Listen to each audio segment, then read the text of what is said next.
बिस्मिल्लाहिर्रहमानिर्रहीम, अस्सलाम वालेकुम। सीनियर सहाफ़ी सना बुच्चा साहिबा ने एक अजीबोगरीब मुलाकात का भांडा फोड़ दिया है और इस हवाले से वो बता रही हैं कि मैं ज़्यादा डिटेल नहीं बता सकती, लेकिन उन्होंने वाज़े तौर पर इसमें कहा है कि इस मुलाकात में मरीम नवाज़ साहिबा और उनके वालिद नवाज़ शरीफ दोनों शरीक थे। आप ये सुनिए कि वो क्या कह रही हैं और इसके बाद हम ये बात भी करेंगे कि किस तरह से इस वक्त नून लीग के लिए इज़्ज़त बचाना मुश्किल हो गया है। किस तरह उन्होंने एक झूठ फैलाया कि अपने कारकुनों को, अपने लोगों को हौसला देने के लिए कि जनाब हमारी हालत इतनी पतली नहीं है, कुछ लोग हमारी तरफ आ रहे हैं, लेकिन वो कहानी जल्द ही पकड़ी गई और वो झूठ जल्द ही पकड़ा गया। वो ये कि जनाब तहरीक इंसाफ के उम्मीदवार मरीम नवाज़ साहिबा के हक़ में बैठ गए हैं और ये बाकायदा इन्होंने इसकी तशहीर की, ये प्रोपेगेंडा किया, लेकिन पकड़े गए कि जनाब जिस शख्स का वो कह रहे हैं उसको तो कभी टिकट ही नहीं मिला था, वो तहरीक इंसाफ की तरफ से एक उम्मीदवार ही नहीं था। तो अब इस तरह के ढकोसले या इस तरह की चीज़ें रह गई हैं इनके लिए, क्योंकि लोग इनको छोड़ कर जा रहे हैं और बड़े सीनियर लोग, बहुत सीनियर लोग इनको छोड़ कर जा रहे हैं। साबिक गवर्नर, साबिक वज़ीर आला उन लोगों में शामिल हैं, साबिक वज़ीर आज़म उनमें शामिल हैं, जिस तरह शाहिद खाकान अब्बासी हैं, मोहम्मद ज़ुबैर जनाब वो भी साबिक गवर्नर हैं, मेहताब अब्बासी वो भी साबिक गवर्नर भी हैं और वज़ीर आला भी हैं। इस तरह बहुत से लोग हैं और रोज़ाना की बुनियाद पर इस तरह की खबरें आ रही हैं। अब इनका हाल ये हो गया है कि ये तो अब जलसा करने के काबिल नहीं रहे और लाहौर, जहाँ से पीपल्स पार्टी का सफाया हो चुका, पीपल्स पार्टी ने जलसा कर दिया है लाहौर में और इनको हिम्मत नहीं हो रही। अंदाज़ा लगाएं आप, बिलावल भुट्टो ने लाहौर में जलसा कर दिया। बात तो खैर उसके बारे में भी हो रही है कि यहाँ उन्होंने किया, उधर कराची में जनाब MQM ने काम उठा दिया, लेकिन MQM में भी वहाँ पर भी इतने लोग नहीं थे। अब इन पार्टी से जलसे नहीं हो रहे और जो वाहिद पार्टी है जो बड़ा जलसा कर सकती है, उसको जलसा तो छोड़िए, कॉर्नर मीटिंग भी छोड़ दीजिए, उनको तो किसी तरह की तशहीर की इजाज़त नहीं है, बैनर्स कुछ भी नहीं। और जितनी भी इंतज़ामिया है शहरों की, उनका काम सिर्फ ये रह गया है कि जहाँ कोई तहरीक इंसाफ के उम्मीदवार का बैनर नजर आए, बल्कि ये भी बड़ी बात काबिल गौर है कि तहरीक इंसाफ का उम्मीदवार वो बेचारा आज़ाद हैसियत में है, उसके पास बल्ले का निशान भी नहीं है और उसके बावजूद यानी एक बतौर जमात उस तरह से वो शिरकत नहीं कर पा रहे। फिर भी जनाब इनके आज़ाद उम्मीदवारों से इतना डर है कि सारी इंतज़ामिया इस काम पे लगी है कि जिनके बैनर्स ना हो, उनकी किसी तरह से तशहीर ना हो सके और अभी भी घरों पे छापे, पकड़ दकड़ वो भी है। इतना कुछ हो रहा है कि अंसार अब्बासी साहब भी चीख उठे हैं कि भाई इससे बेहतर आप इलेक्शंस ना करवाएं, ये किसी तरह के इलेक्शंस नहीं है। वो कहते हैं 9 मई का वाक़या जो है बड़ा गलत था, जिसने भी किया उसको ज़रूर सज़ा दें, लेकिन ये तो आपने बिल्कुल पार्टी को ही आउट करने की कोशिश करना शुरू कर दी है। ना ये आइन और कानून के मुताबिक है, ना ये कोई फ्री इलेक्शंस इस तरह से हो सकते हैं, ये तो आपने पूरी पार्टी को ही ख़त्म करने की कोशिश की है। मगर फिर भी इस वक्त सबसे ज़्यादा मकबूल पार्टी ज़ाहिर है, उनकी हिमायत सबसे ज़्यादा है और वो बढ़ती चली जा रही है। इन सब हरबों के बावजूद मैनेज नहीं हो रहा और जिनके लिए पूरे इलेक्शंस मैनेज किए जा रहे हैं उनकी हालत यह है कि वो जलसा नहीं कर सकते। अब आप सुनिए मुलाकातों का क्या सिलसिला बन रहा है और किस तरह तनकीद हो रही है इस वक्त मरीम नवाज़ साहिबा पे, नवाज़ शरीफ साहब पर कि वो निकल ही नहीं रहे। अब उनकी हालत यहाँ तक कितनी पतली हो गई है कि वो सिर्फ अब रैलियाँ करेंगे, मंशूर उनको समझ नहीं आ रही, मंशूर अभी तक नहीं दे पा रहे। पहले ये सुनिए कि सना बुच्चा साहिबा क्या कह रही हैं।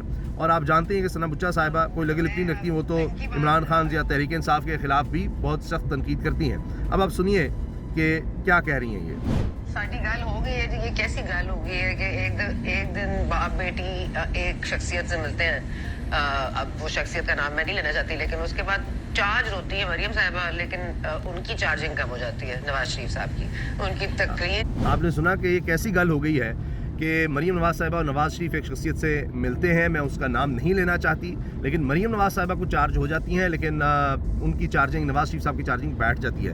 ये साडी गल होगी नहीं, हमारी बात हो चुकी है, हमें ज़रूरत ही नहीं कुछ करने की। ये उसके तनाजुर में सुनिए। मैं इनकी बात साडी गल हो गई है जी, ये कैसी गल हो गई है कि एक दिन बाप बेटी एक शख्सियत से मिलते हैं, अब वो शख्सियत का नाम मैं नहीं लेना चाहती, लेकिन उसके बाद चार्ज होती है मरियम साहिबा, लेकिन उनकी चार्जिंग कम हो जाती है नवाज शरीफ साहब की, उनकी तकरीर भी मुख्तसर हो जाती है और उसमें जो एक जान आती है वो मरियम में आ जाती है। अभी देखिए, यानी मियाँ नवाज़ शरीफ साहब ना तकरीर कर सकते हैं, ना उनकी तकरीर हो पा रही है, वो तकरीर मुख्तसर करके चले जाते हैं और उसके बाद कहते हैं कि आप जनाब सारे जलसे मंसूर, ना लिया जाऊंगा ना कहीं और जाऊंगा। مریم صاحب اگر جاتی بھی ہیں تو بالکل پھسپھسے سے جلسے ہیں, لوگ ہی نہیں آ رہے, اور کبھی کہہ رہے ہیں جی سردی بہت ہے, یہ ہے وہ ہے. اب یہ اس وقت ان کی صورتحال بن چکی ہے.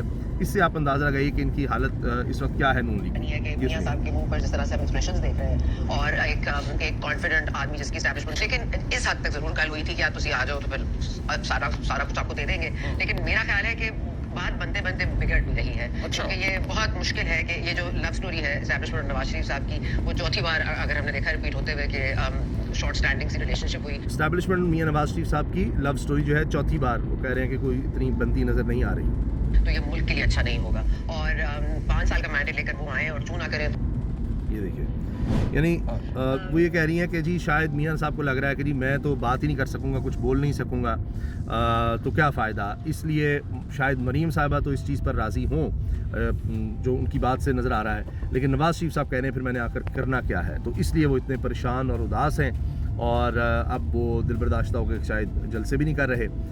اس میں آپ دیکھیں کہ اندر بھی ان کے خلفشار نظر آ رہا ہے, چاہے وہ دانیہ عزیز کی صورت میں ہو, چاہے عائشہ رجب صاحبہ کی صورت میں ہو, اور بہت سے لوگ ہیں. عائشہ رجب نے تو تحریک انصاف کی سپورٹ کا اعلان کر دیا, اور بہت سے لوگ ہیں مسلسل جو اس وقت نون لیگ کے, وہ کہہ رہے ہیں جی ہم تحریک انصاف کی سپورٹ کریں, کیونکہ عوامی دباؤ اتنا زیادہ ہے کہ ان کو سمجھ نہیں آ رہی کہ کیا کریں, اور وہ سمجھتے ہیں کہ جناب نون لیگ کا تو مستقبل ہی ٹھیک نہیں نظر آ رہا, اس لیے اب ان کا رجحان تحریک انصاف کی طرف ہو رہا ہے.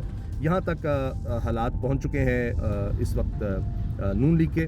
اور اس کے ساتھ ساتھ جس طرح میں نے عرض کیا کہ اس پر اب ہر کوئی تجزیہ دے رہا ہے, ہر کوئی اس پر بات کر رہا ہے کہ یہ ہو کیا گیا ہے نون لیگ کے ساتھ, جبکہ یہ تو کہتے تھے ہماری بات ہو گئی ہے, ہمارے معاملات بڑے طے ہیں, ہم بڑے جناب کانفیڈنٹ ہیں. تو اب یہ نہ جلسے کر پا رہے ہیں. اگرچہ بلاول کی اگر بات کریں, انہوں نے جو لاہور کا جلسہ کیا وہ یہ بھی کہہ رہے ہیں کہ اس میں ان کو طاہر القادری صاحب کی جماعت کی حمایت بھی حاصل تھی, اور اس طرح سے انہوں نے کوشش کی. بہرحال یہ تو ہے کم از کم انہوں نے جلسہ تو کیا, لیکن یہاں تو جناب ان سے کچھ بھی نہیں ہو پا رہا. تو اب آپ یہ دیکھیں کہ اس وقت اب مریم نواز صاحبہ جو ہیں وہ الیکشن لڑ رہی ہیں لاہور سے NA 119 میں, اور اب آپ یہ دیکھیے کہ یہ لوگ اب صرف یہ ہوتا ہے کہ اپنے ہی دفتر میں لوگوں کو بلاتے ہیں, وہیں پر لوگوں کو اکٹھا کرتے ہیں, اور وہیں پر جا کر بس خطاب کر کے اور کہانی ختم. جس شہر جاتے ہیں وہاں لوگ نہیں اکٹھے ہو پاتے, لوگ آتے نہیں ہیں, جبکہ بڑا زور لگاتے ہیں, پیسہ بھی پانی کی طرح بہا رہے ہیں. پیسے کی بات کریں تو اب تو علیم خان صاحب کا بھی سارا معاملہ جو ہے وہ ٹھپ ہوتا نظر آ رہا ہے, کیونکہ وہ 5-5 ہزار روپیہ دے رہے ہیں ایک ٹکٹ کے لیے, ایک ووٹ کے لیے. اب آپ یہ اندازہ لگائیں کہ ویڈیو سامنے آ گئی ہیں جس میں لوگ یہ کہہ رہے ہیں کہ جناب ہم نے 5,000 روپیہ لیا ہے, پھر وہ عورتیں بیچاری کہہ رہی ہیں کہ ہمارا کچھ گزارت ہو جائے گا. انہوں نے کہا ہے کہ پھر بعد میں بھی 5,000 روپیہ دیں گے. تو یہ جو 5-5 ہزار کا ووٹ بکنے لگ گیا ہے, یہ کس قدر افسوس کی بات ہے. تو اس طرح کیا آپ سمجھتے ہیں الیکشن جیت جائیں گے, اور لوگ جو ہیں وہ اس کے بعد جا کر 5,000 روپے لیں گے اور لازمی جا کر ووٹ ڈالیں گے؟ کیا یہ ان لوگوں سے اب وہی قرآن پر حلف لینے والی کہانی اور یہ کام کریں گے؟ یہ تو عجیب صورتحال ہے. کس طرح کے الیکشن. پھر ایک ویڈیو یہ بھی آ رہی ہے کہ جناب وہ حمزہ شہباز جاتے ہیں تو پیسے لٹائے جاتے ہیں. تو پیسہ تو بہت ہے اور لٹایا بھی جا رہا ہے, لیکن کیا لوگ اب اس طرح سے یعنی جا کر پیسے بھی لے لیں, کھانا بھی کھا لیں, اور یہ نہ ہو کہ پھر ووٹ جا کر تحریک انصاف کو دے دیں؟ یہ خطرہ بھی اپنی جگہ قائم ہے.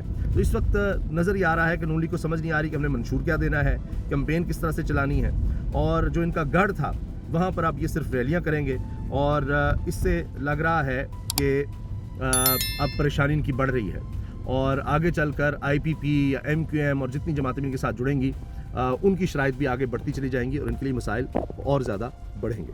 اجازت دیجیے, اللہ حافظ.